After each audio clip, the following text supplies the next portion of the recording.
ስመጣ ባልጋ ነበረ ተስፋዬም የተሰበረ በእምነትሽ በጸበልሽ ሰው ሆኜ ቆምኩኝ ደጅሽ ዝናሽ ላውራ ተጋድሎሽ የእምነቴ ጽናት ሆኖኛል የእምነቴ መብራት ታላቅ በሆነው እምነትሽ ታመንኩ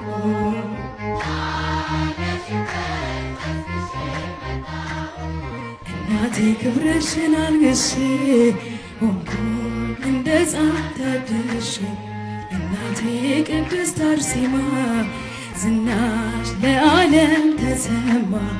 እርዳታሽ የደረሰለት ያመጣል የልቡን ስለት ላመኑሽ ፈውስሽ ቅርብ ነው ባንቺ አፍሮ የሄደ ማነው የልቡ የነበረሽ ፈጥኖ ይደርሳል መልስሽ